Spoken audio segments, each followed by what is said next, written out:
Lelo tozali na journée scientifique oyo ebongisi les trois structures oyo eza na kati ya organisation ya fête ya le 4 janvier 2026 bango nde babongisi tolanda makambo nyonso oyo kitoko bakobongisela biso na kati ya musée Papa Simon Kimbangu bino na biso tokoyoka likambo nini ya motuya ekobima kuna. Oye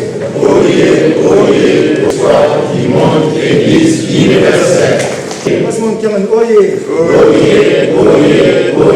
Papa Simon Kimbangu, Kamani, Mwanafrika, Wazola, Walenzola, Kakaekaka, Yanikaka.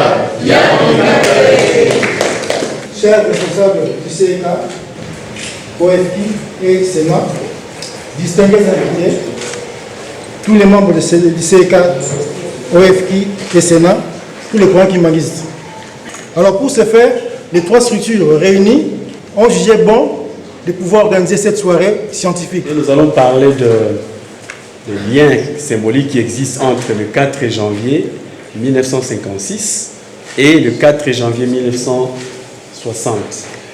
Pour cela, nous avons prévu un petit plan que nous suivrons. Nous allons d'abord faire une petite introduction et puis nous allons passer en revue la répression coloniale qu'a subi le peuple congolais de l'époque par les colons belges.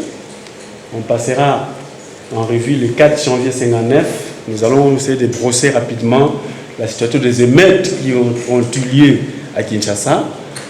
Et puis, on parlera du 4 janvier 1960, qui symbolise la création des écoles kimbanguistes par son éminence Papa de la Pontuma. Nous ferons alors les liens symboliques qui existent entre les deux dates. Nous allons faire notre petite introduction. On voit d'abord les contextes kimbanguistes. Comme vous le savez bien, l'histoire de notre pays est marquée par cette élite de l'oppression. Nos alliés ont été opprimés par les colons belges, je ne vous apprends rien. Et l'église kimbanguiste a joué un rôle central dans la lutte contre cette oppression-là. Il y a eu beaucoup de résistances que nous allons découvrir ensemble. Alors, quel est le problème que nous allons résoudre dans notre exposé d'aujourd'hui? Et comment les événements fondateurs du 4 janvier 1959 et 1960 constituent un symbole de la lutte pour l'indépendance? Est-ce que ces éléments sont-ils prophétiquement pavés sur la voie de l'émergence de l'écriture Mandombe en 1978 et de la conception d'un modèle que nous proposons pour l'éducation de notre pays, ces modèles de gouvernance qu'on appelle Kimansima? Simon Maloué Kimatwasilwa, DAF général, Centre de l'écriture Mandombe. La question était de savoir, est-ce une coïncidence que le 4 janvier 1959, nous vivons les émeutes, les désordres au pays, et puis le 4 janvier 1960, Papa Denguien a créé les écoles kimbanguistes. On devait trouver ces liens-là. Pourquoi seulement le 4 janvier? Et nous avons poussé les raisonnements plus loin en faisant des recherches. Nous sommes arrivés à la conclusion que le 4 janvier de 1959 et celui de 1960 sont intimement liés. Parce que Papa Kisolokele, qui est parti réclamer l'indépendance au roi Baudouin, conformément à l'accord signé entre Papa Simon Kimbangu et le roi Léopold III, les Belges s'étaient opposés à cette demande-là, les députés belges. Et Papa Kisolokele leur a dit, je vais mettre une guerre entre vous et entre la Belgique, et celui qui gagnera la guerre va prendre le contrôle du Congo. Et le 4 janvier 1959, Papa Kimbangu a sorti les soldats qu'on appelle Armageddon. Ils étaient 6. Et ils ont délogé les Belges, ils ont fui. Ce qui fait que c'est nous qui avons eu le contrôle du Congo. Puisque Papa Simon Kimbangu avait déjà signé l'indépendance de la RDC le 30 juin 1960, le roi de la Belgique a dit nous allons revoir ces problèmes-là. Et quand on était devenu indépendant, le 4 janvier. Déjà, après ça, les élèves des parents kimbanguistes ont été chassés des écoles catholiques et protestantes parce que là-bas, les colons belges avaient annulé l'arrêté qui interdisait les kimbanguistes de se réunir. C'est comme ça que Papa Denguien a créé les écoles pour que nos enfants puissent suivre une autre philosophie, la philosophie basée sur le Beko Bolingo pe Misala, prôné par Papa Simon Kimbangu, au lieu de rester dans l'ancien programme des colons. Et alors, 18 ans après, puisque les programmes qu'on suivait ne rendaient pas de bons services, Papa Kimbangu va nous donner l'écriture Mandombe, grâce auquel on a des lois. Et c'est comme ça que nous avons mis la théorie scientifique qu'on appelle Kimansima, c'est-à-dire Kimpwanza, Kiamazaïma Afilika, Monsikumia Mandombe, l'indépendance du savoir africain par les lois et principes de l'écriture Mandombe.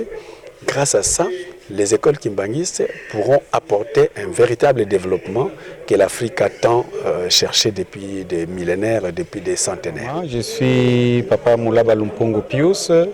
Au niveau du CECA, je suis conseiller au niveau de la direction générale, conseiller en matière socioculturelle, et aussi au niveau du Mandombe, je suis le chef du département de planification. J'étais en contact avec tous les intervenants ou les orateurs. Je connais ce qu'ils ont pu donner, et c'était par rapport à la grande question que Papa Mbenza nous posait très souvent, puisque c'est un grand professeur ici, le conseiller direct du chef spirituel. Il a toujours posé la question de savoir quel est le lien entre le 4 janvier 1959 et le 4 janvier 1960.